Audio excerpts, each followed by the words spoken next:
नमस्कार दोस्तों, मैं आदित्य सिंह कंपटीशन सर्कल में आपका बहुत बहुत स्वागत करता हूँ। प्रॉब्लम ऑन ट्रेंस को हम कंटिन्यू करते हैं और क्वेश्चन का यदि आप पीडीएफ चाहते हैं तो डिस्क्रिप्शन में टेलीग्राम का लिंक दिया है, आप टेलीग्राम से जुड़िए, क्वेश्चन का पीडीएफ आपको मिल जाएगा। 72 किलोमीटर प्रति घंटा की स्पीड से दौड़ती 110 मीटर लंबी ट्रेन को, तो 72 किलोमीटर पर आवर के स्पीड से दौड़ती हुई 110 मीटर लंबी ट्रेन है। ट्रेन की लंबाई कितनी है? 110 मीटर लंबी ट्रेन है। 132 मीटर लंबे ब्रिज को पार करने में कितना समय लेगी? 132 मीटर लंबे ब्रिज को पार करना है तो कितना समय लगेगा? टाइम पूछ रहा है। आप गौर कीजिए कि टाइम बराबर क्या होता है? डिस्टेंस बाई स्पीड होता है। डिस्टेंस बाई स्पीड होता है। अब आप ध्यान दीजिएगा, डिस्टेंस कौन ले? यहाँ दो डिस्टेंस दिया हुआ है, एक ट्रेन का भी एक ब्रिज का भी। तो जब कोई ट्रेन किसी ब्रिज को पार करती है तो अपनी लंबाई के साथ साथ ब्रिज की लंबाई को ही पार करती है। यानी यहाँ जो टाइम निकलेगा वह ट्रेन का अपना डिस्टेंस पार करने में, यानी अपनी लंबाई को पार करने में, और ब्रिज की लंबाई को पार करने में लगा समय निकलेगा।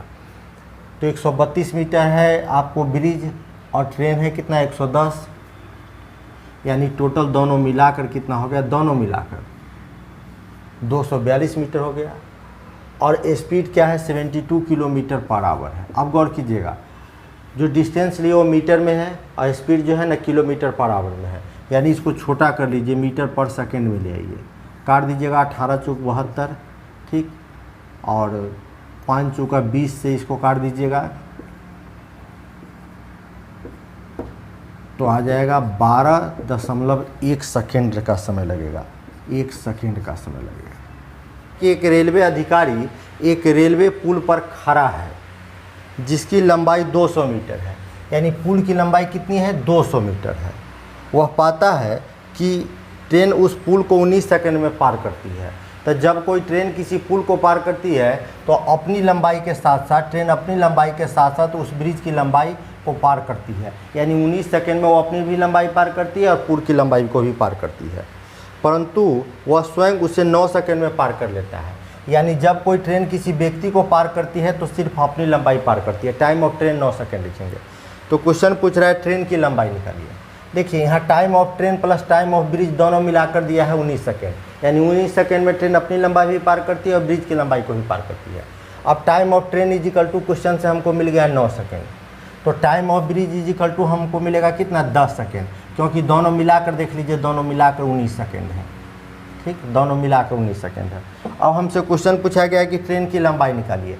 तो लंबाई कहने का मतलब ट्रेन का डिस्टेंस निकालना है। लंबाई डिस्टेंस बराबर होता है क्या है? तो स्पीड इंटू टाइम होता है। अब स्पीड आपको मालूम है तो आप कहिएगा स्पीड तो मालूम नहीं है, तो पहले स्पीड निकालिए। स्पीड बराबर होता है क्या है? स्पीड बराबर होता है डिस्टेंस बाई टाइम। तो किसका डिस्टेंस यहाँ दिया हुआ है? लेंथ ऑफ ब्रिज दिया हुआ है। तो जिसकी लंबाई लेते हैं, जिसका आप लंबाई लेते हैं उसी का टाइम ले लीजिए। लंबाई कहने का मतलब डिस्टेंस से है। तो आप ब्रिज का लंबाई लिए हैं तो टाइम ऑफ ब्रिज लीजिएगा। टाइम ऑफ ब्रिज कितना है? 10 सेकेंड है। 10 सेकेंड, ये आपका स्पीड निकल गया 20 मीटर पर सेकेंड।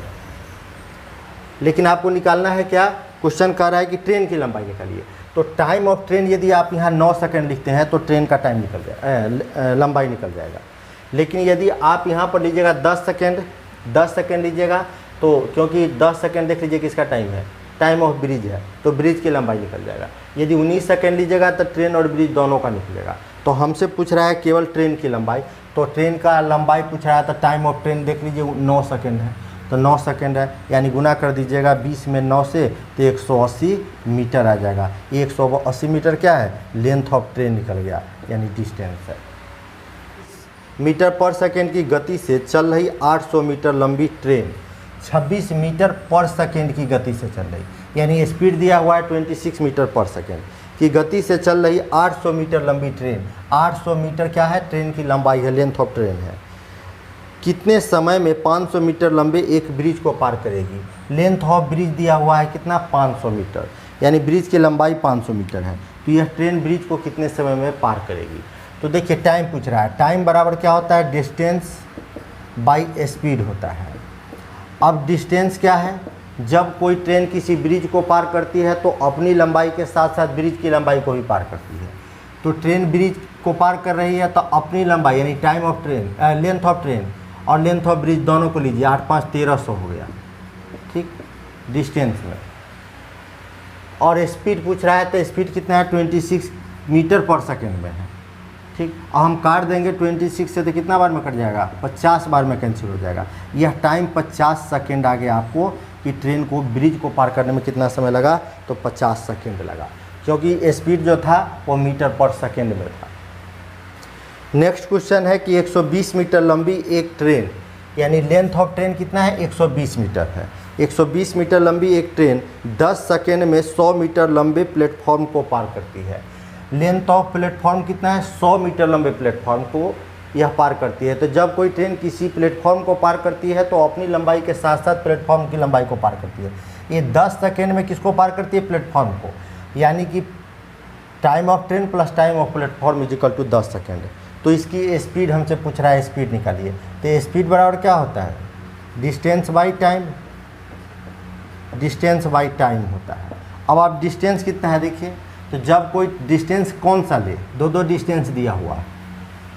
तो जब कोई ट्रेन किसी ब्रिज को पार करती है या किसी प्लेटफॉर्म को पार करती है तो अपनी लंबाई के साथ साथ उसकी लंबाई को ही पार करती है, यानी कि दोनों को मिलाकर लेना होगा। दोनों मिलाकर कितना हो गया, 220 मीटर। और टाइम क्या दिया हुआ है, दोनों को मिलाकर टाइम भी दिया हुआ है।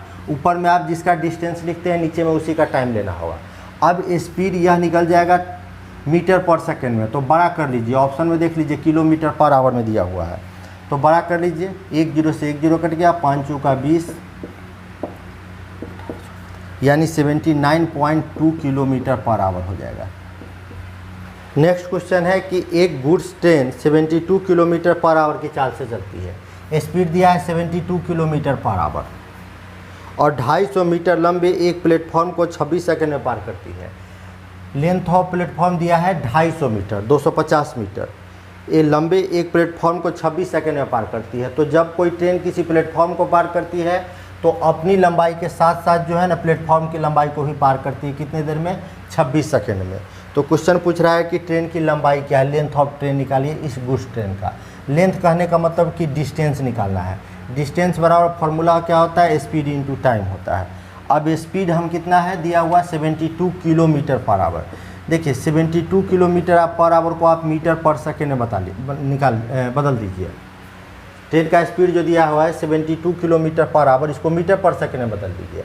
क्यों, क्योंकि ये डिस्टेंस जो निकाल रहे हैं वास्तव में लेंथ ऑफ ट्रेन निकाल रहे हैं। तो ट्रेन की लंबाई जो होती है वह मीटर में ही होती है। और टाइम कितना लगा, तो टाइम लगा है, दोनों मिलाकर टाइम दिया है 26 सेकेंड, ठीक। दोनों मिलाकर, क्या मिलाकर, ट्रेन की और प्लेटफॉर्म दोनों मिलाकर दिया है। तो यहाँ जो डिस्टेंस निकलेगा दोनों को मिलाकर निकलेगा। 18 से काट देते हैं 4 बार में, 5 चौका 20, 26 दूना 52, यानी 520 मीटर हो गया। ये 520 मीटर किसका है, डिस्टेंस निकला है। तो यह D1 प्लस D2 निकला है। D1 प्लस D2 का मतलब कि ट्रेन की भी लंबाई और प्लेटफॉर्म की भी लंबाई, जिसमें आपको प्लेटफॉर्म की लंबाई 250 मालूम है, ठीक। लेंथ ऑफ प्लेटफॉर्म मालूम है 250। तो आपको मान लीजिए 250 D2 लिख दिए, 520 टोटल हो गया। अब आपसे क्वेश्चन पूछ रहा है लेंथ ऑफ ट्रेन निकालिए। लेंथ ऑफ ट्रेन कहने का मतलब D1 निकालिए। तो 520 में आप क्या कीजिएगा, 250 को घटा दीजिएगा, कितना निकल गया, 270 मीटर निकल गया। नेक्स्ट क्वेश्चन देखते हैं। 78 किलोमीटर पर आवर की स्पीड से चल रही ट्रेन, यानी ट्रेन का स्पीड कितना है, 78 किलोमीटर पर आवर है। 455 मीटर लंबे एक प्लेटफॉर्म को, लेंथ ऑफ प्लेटफॉर्म 455 मीटर है, 27 सेकेंड में पार करती है। तो जब कोई ट्रेन किसी प्लेटफॉर्म को पार करती है तो अपनी लंबाई यानी टाइम ऑफ ट्रेन, अपनी लंबाई के साथ साथ प्लेटफॉर्म की लंबाई को भी 27 सेकेंड में पार करती है। अब हमसे पूछता है ट्रेन की लंबाई कितनी है, लेंथ ऑफ ट्रेन हमसे पूछ रहा है। लेंथ ऑफ ट्रेन कहने का मतलब वास्तविक रूप से वह डिस्टेंस निकालना है हमको। तो डिस्टेंस बराबर क्या होता है, स्पीड इंटू टाइम। स्पीड आपको कितना दिया है, 78, और ट्रेन की लंबाई हमेशा मीटर में होती है। ये 78 किलोमीटर पर आवर को आप मीटर पर सेकेंड में बदल लीजिए। और टाइम तो दोनों को मिलाकर भाई दिया हुआ है, तो दोनों को मिलाकर टाइम जब लिखते हैं तो ये दोनों को मिलाकर यानी time of train plus time of platform दोनों मिलाकर है। तो यहाँ दोनों को मिलाकर जो है ना लेंथ निकलेगा।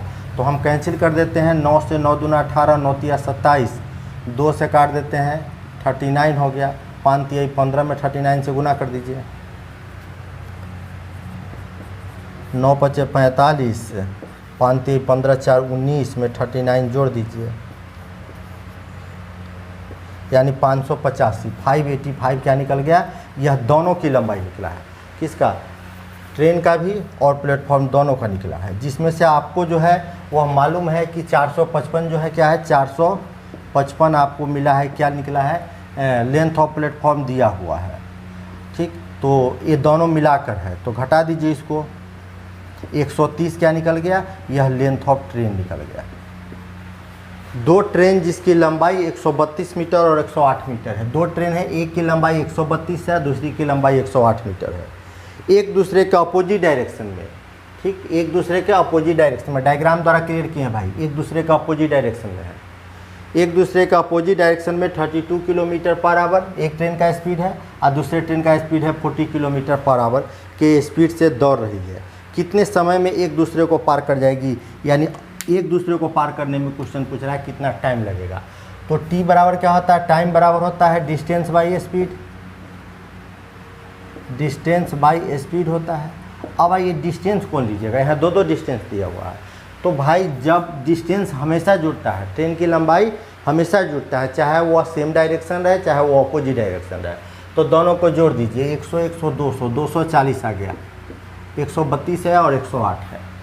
अब स्पीड दोनों में से किस स्पीड को ले, तो यहाँ स्पीड क्या लिखाएगा? रिलेटिव स्पीड लिखाएगा, रिलेटिव स्पीड। तो रिलेटिव स्पीड जो होता है वो अपोजिट डायरेक्शन में क्या होता है? जुड़ जाता है, सेम में घट जाता है, अपोजिट में जुड़ जाता है। दोनों ट्रेन अपोजिट में है तो जुड़ जाएगा। 40 और 32 कितना हो गया? 72 किलोमीटर पर आवर। अब डिस्टेंस आप मीटर में लिखे हुए हैं, ट्रेन की लंबाई, और जबकि स्पीड किलोमीटर पर आवर में, यानी इसको छोटा कर लीजिए, 5/18 से गुना कर दीजिए, 18 से काट दीजिएगा, 4 में 18 चौक 72, 5 चौका 20 से कट गया, तो 20 से काट रहे हैं तो यह 12 सेकेंड आ जाएगा आंसर।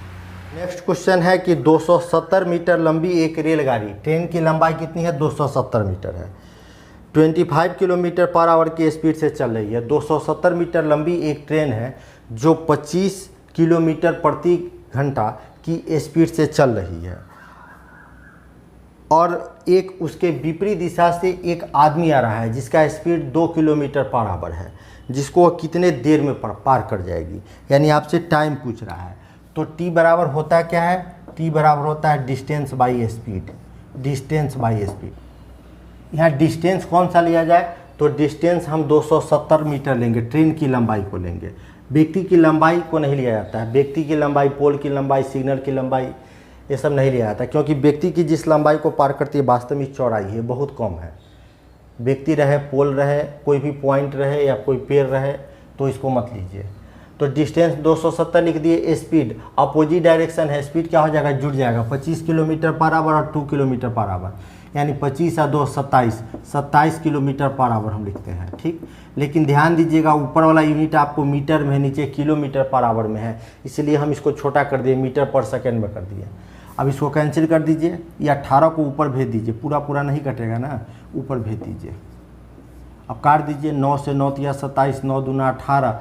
अब हम इसको काटते हैं 5 से, तो 5 बचे 25, 5 चौका 20, 3 से कट जाएगा 18, 18 दूना 36 सेकेंड, ये 36 क्या आ गया? सेकेंड आ गया आपको टाइम। नेक्स्ट क्वेश्चन है कि 150 मीटर लंबी एक ट्रेन की लंबाई कितनी है? 150 मीटर है, अपने विपरीत दिशा से आ रही 100 मीटर लंबी ट्रेन को 10 सेकेंड में पार कर रही है। इस ट्रेन का अपोजिट डायरेक्शन से एक 100 मीटर लंबी ट्रेन आ रही है जिसको ये 10 सेकेंड में पार कर रही है। यदि पहले ट्रेन के स्पीड यानी एक S1 एक स्पीड दे दिया 30 किलोमीटर पर आवर है, तो दूसरी ट्रेन की स्पीड निकालिए। देखिए जब हम यहाँ दूसरी ट्रेन का स्पीड निकालने जाएंगे तो यह स्पीड जो है ना रिलेटिव स्पीड निकलेगा, यानी सापेक्ष चाल निकलेगा। तो दूसरी ट्रेन की स्पीड क्या होगी? तो स्पीड बराबर क्या होता है? डिस्टेंस बाई टाइम होता है। तो डिस्टेंस लीजिए। अब डिस्टेंस किसका लीजिएगा? आप सोचिए डिस्टेंस, तो डिस्टेंस अपोजिट डायरेक्शन है या सेम डायरेक्शन है? डिस्टेंस हमेशा जुड़ता है, यानी दोनों ट्रेन की लंबाई को आप ले लीजिए। तो दोनों ट्रेन की लंबाई 150 और 100 कितना हो गया 250 मीटर। तो डिस्टेंस आप ले लिए। और टाइम देखिए, तो टाइम दोनों ट्रेन एक दूसरे को पार करने में कितना सेकंड का समय लेती है, 10 सेकंड का समय लेती है। लेकिन गौर कीजिएगा, आप जो डिस्टेंस लिए हैं मीटर में या टाइम सेकंड में है, यानी मीटर पर सेकंड में निकलेगा। क्वेश्चन देख लीजिए, यहाँ किलोमीटर पर आवर में है, तो किलोमीटर पर आवर में बदलने के लिए इसको 18/5 से हम गुना कर देते हैं। ठीक, 1 0 से 1 0 कट गया, 5 से 5 बचे 25, 18 से 18 पंचे 90, यानी कि रिलेटिव वेलोसिटी या स्पीड कहिए तो कितना निकल गया, 90 निकल गया, 90 किलोमीटर पर आवर। लेकिन गौर कीजिएगा, यहाँ अपोजिट डायरेक्शन था, इसलिए स्पीड जो है ना जुट कर निकला। अपोजिट सेम में घटता है, अपोजिट में जुटता है। इसमें से एक स्पीड आपको दिया हुआ है 30 किलोमीटर पर आवर, S1 दिया हुआ है 30 किलोमीटर पर आवर। तो S2 बराबर पूछेगा तो आप क्या कीजिएगा, 90 में से उधर 30 को हटा दीजिएगा, तो S2 कितना निकल गया, 60 किलोमीटर पर आवर निकल गया। नेक्स्ट क्वेश्चन है कि दो रेलगाड़ी जो क्रमशः 140 मीटर और 160 मीटर लंबी है। दो ट्रेन है, ट्रेन की लंबाई लिख दी 140 और 160 मीटर है। 60 किलोमीटर पर आवर और 40 किलोमीटर पर आवर की चाल से एक दूसरे के अपोजिट दिशा में जा रही है। एक ट्रेन का स्पीड है 60, दूसरे का है 40 और के स्पीड से एक दूसरे के विपरीत दिशा में जा रही है। मिलने के कितने समय बाद वे एक दूसरे को पार करेगी। ट्रेन को एक दूसरे को पार करने में कितना समय लगेगा, टी पूछ रहा है, टाइम पूछ रहा है। तो टाइम बराबर होता क्या है, टी बराबर होता है डिस्टेंस बाई स्पीड। तो डिस्टेंस किसका लीजिएगा, तो डिस्टेंस जो है हमेशा हम क्या करते हैं, दोनों को जोड़ कर लेते हैं। डिस्टेंस हमेशा जुड़ता है, यानी 140 और 160 दोनों को जोड़ दीजिए। तो दोनों को जोड़ दीजिएगा, 140 160 तो 300 हो जाएगा। और स्पीड कौन ले, स्पीड तो यहाँ दो है, एक 60 है एक 40 है। तो अपोजिट दिशा में जब दो ट्रेन है भाई, और जब अपोजिट दिशा है तो रिलेटिव स्पीड हमको जोड़ कर लिखना पड़ेगा, यानी 40 और 60 100 किलोमीटर पर आवर, दोनों को हमको जोड़ कर लिखना पड़ेगा। और 5/18 कर दिए हैं क्योंकि टाइम पूछा है, तो ट्रेन एक दूसरे को कुछ सेकंड में पार करेगी। तो 0 से 0 कट गया, 18 से 18 30 54 में 5 से हम डिवाइड करेंगे।